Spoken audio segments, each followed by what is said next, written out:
continuación vamos a revisar la guía de estadística y probabilidades. Aparecen unas definiciones. Variable, característica que puede tomar distintos valores. Dato, mediciones o cualidades recuperadas.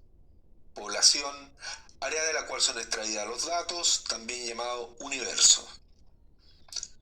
Muestra, subconjunto de la población. Censo, recopilación de todos los datos.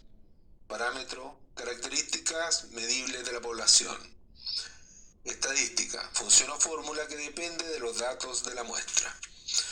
Después hay un esquema, dice variables, con verde aparece cualitativas y cuantitativas, y a su vez estas están divididas en ordinales nominales y las cuantitativas en discretas y continuas.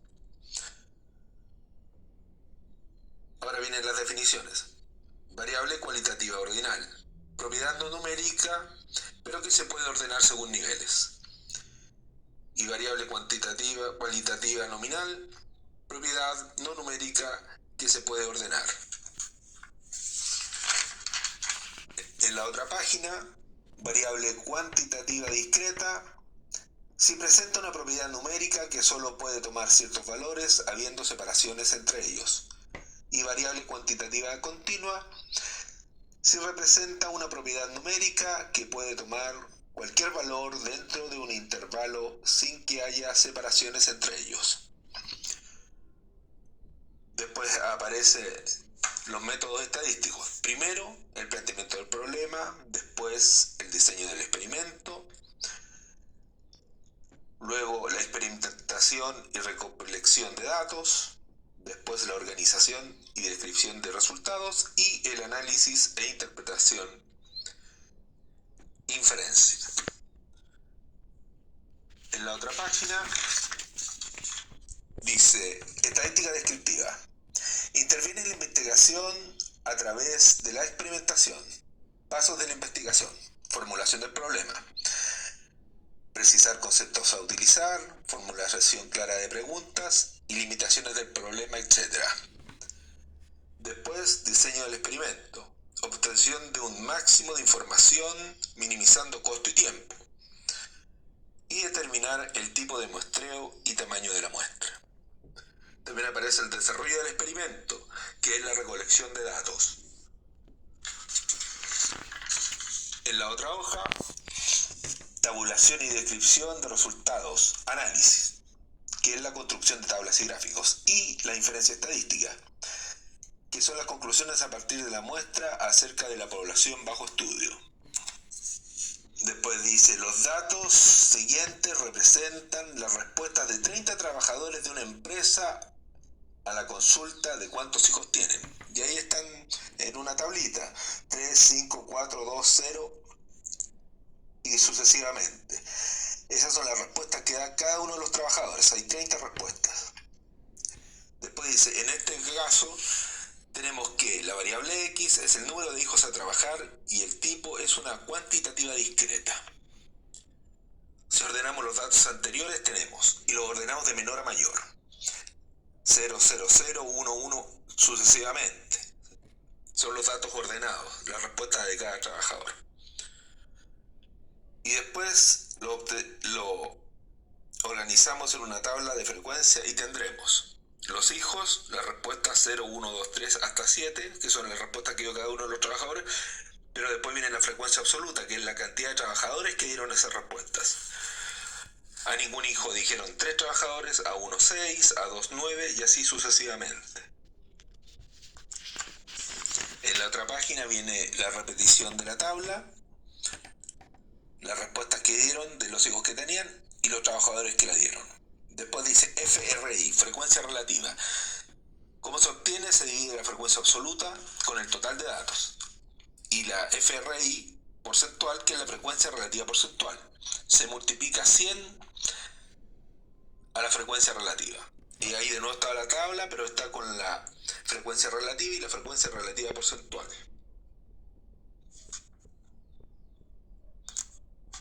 En la otra página dice, además se pueden determinar las frecuencias acumuladas de cada valor, que corresponde a la suma de frecuencias desde el primer valor de la muestra hasta el valor indicado. Ahí están los datos, dice hijos, nuevamente hasta 7, frecuencia acumulada, frecuencia relativa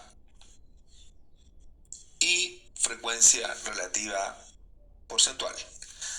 Ahí, como se fijan, por ejemplo, la frecuencia relativa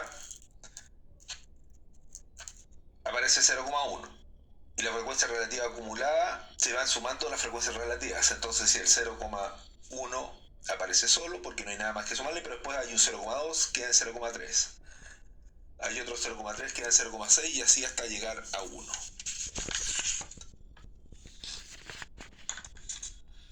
En la otra página aparece medidas de tendencia central. Son parámetros estadísticos que pretenden resumir toda la muestra en un solo valor. Y ahora vienen las medidas. Por ejemplo, la moda corresponde al valor que más se repite dentro de la muestra, es decir, el que tiene mayor frecuencia. Si dos o más valores tienen la mayor frecuencia, entonces todos ellos son la moda. Muestra bimodal o multimodal, etc. La bimodal es, por ejemplo, con dos modas, que dos valores se repiten. Pero si todos los valores tienen igual frecuencia, entonces la muestra no tiene moda, es amodal. A significa sin y modal, moda. Entonces ahí aparece, por ejemplo, edad en años 14, 15, 16 y 17. Frecuencia 4, 7, 6 y 8. Por lo tanto, la que más se repite es 17 porque la dan 8 personas. Entonces la moda de las edades es 17 años y la frecuencia de la moda es 8. En la otra página, otra medida es la mediana. Corresponde al valor que ocupa la posición central cuando los datos están ordenados de menor a mayor. Para una muestra de n datos, con n un número impar, la mediana corresponde al valor del dato que ocupe la posición de n más 1 partido por 2. Y para una muestra de n datos, con n un número par, la mediana corresponderá al promedio entre los valores de los datos que ocupen las posiciones n partido por 2 y n partido por 2 más 1. Luego, utilizando la tabla de distribución de frecuencia, la mediana es el valor que se corresponde a la menor frecuencia acumulada que iguala o sobrepasa la posición buscada.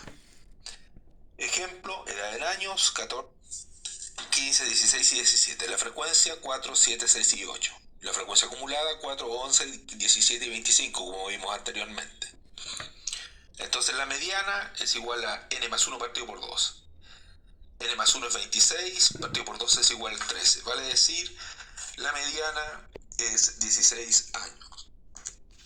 En la siguiente página viene el promedio de la media aritmética, que corresponde a la suma de los valores de todos los datos dividida por la cantidad total de datos. Es como cuando ustedes sacan el promedio de notas.